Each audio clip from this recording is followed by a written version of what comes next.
السلام عليكم ورحمة الله وبركاته. أهلا بكم في حلقة جديدة من برنامجكم نجوم الغد، وعودة حميدة طبعا بعد شهر رمضان المبارك وعيد الفطر المبارك. أول حلقات برنامج نجوم الغد بعد غياب شهر ويمكن وعشرة أيام. طبعا حابين طبعا نرحب بالناس اللي موجودة معانا اللي هم الضيوف.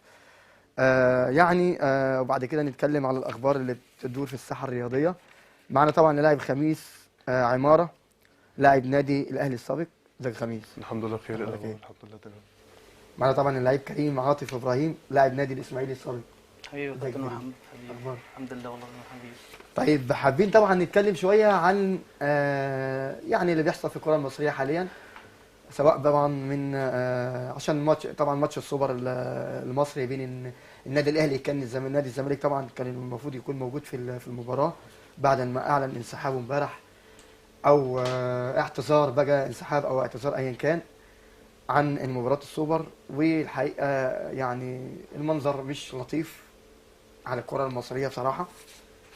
يعني ما ينفعش انك تكون مباراة زي دي تسويقيا كويسة وفيها بالنسبة للفريق الفايز هياخد مليون دولار، والفريق المهزوم او المركز الثاني هياخد 500 ألف دولار. فتبقى مباراة زي دي قوية، ومباراة يعني الناس بتبقى كلها مستنياها سواء في الإمارات أو في مصر، بين الأهلي والزمالك. مباراة تكون قوية، والنادي الزمالك طبعا بيعلن انسحابه امبارح عن طريق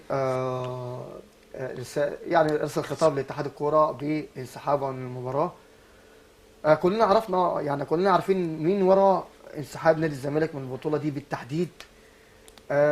يعني بيقول لك ان نادي الزمالك عشان خاطر لجنه التظلمات والعداله والكلام اللي احنا بنسمعوه ده، ولكن دي ملهاش دعوه خالص بالمباراه، لان قانونيا لجنه التظلمات هي لجنه غير شرعيه. عشان كده النادي الاهلي طعن في اللجنه القانونيه، او لجنه الانضباط للنادي الاهلي، اعلن قدم طعن فيها عشان خاطر شرعيتها يعني.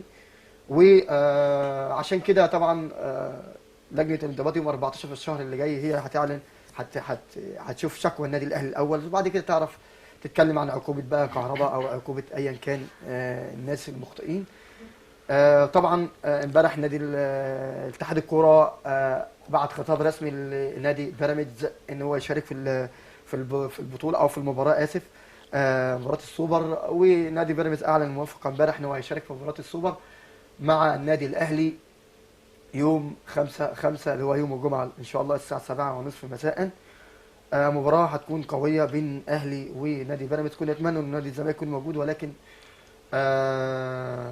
يعني اللي حصل، يعني الواحد مش عايز يتكلم كتير، لان الموضوع بصراحه ما يعني وحش قوي وشكله وحش قدام الناس، بقى شكلنا وحش قدام الناس قوي في الامارات، او حتى في مباراه بيشوفها الوطن العربي كله وافريقيا وكمان في العالم بشكل الاتحاد المصري، او شكل المباراه بقى شكلها وحش، لان المباراه كانت معروفه بين الاهلي وبين نادي الزمالك، بطل الدوري بطل الكاس. دلوقتي المباراه تلعب بين وصيف الدوري وصيف الدوري وبطل الكاس، ووصيف الكاس بمعنى الاصح اللي هو نادي بيراميدز يعني. فالمباراه في ميعادها ان شاء الله باذن الله بعد انسحاب الزمالك من البطوله. طبعا عايزين نتكلم طبعا عن مباراه الاهلي طبعا اللي جايه. احنا عندنا طبعا بعد مباراه السوبر دي الاهلي هيلعب مع الترجي التونسي يوم 13 في الشهر الجاري اللي احنا فيه، 13/5. في بين 13/5 وبين 19/5 اللي هو ماتش العوده بتاع الترجي التونسي اللي هيبقى موجود في مصر. ده اول مباراه طبعا في تونس يوم 13، ثم مباراه العوده يوم 19 في مصر. في بينهم وبين بعض بتاع اسبوع، يعني الاسبوع ده النادي الاهلي المفروض ان عنده ماتش مع حرس الحدود. فطبعا نتمنى من الاتحاد المصري ان هو ياجل المباراه دي، لان طبعا النادي الاهلي هيبقى عنده مباراه قويه مع نادي الترجي التونسي، مباراه قويه جدا في نصف نهائي دوري ابطال افريقيا. وطبعا عارفين ان كمان نادي صن داونز من جنوب افريقيا هيقابل الوداد المغربي في مباراه برضو تحديد الفايز للمباراه النهائيه. طبعا عقوبه نسينا نتكلم طبعا عن عقوبه نادي الزمالك. عقوبات نادي الزمالك طبعا بعد الانسحاب من السوبر، طبعا عقوبه نادي الزمالك الحرمان من السوبر لمده عام او عامين.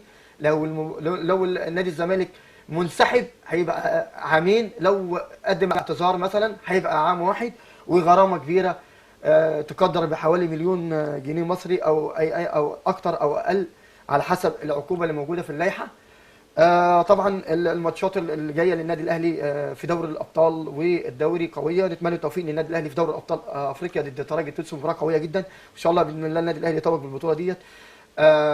سواء بقى ان شاء الله يقابل سان داونز او يقابل الوداد، ايا كان.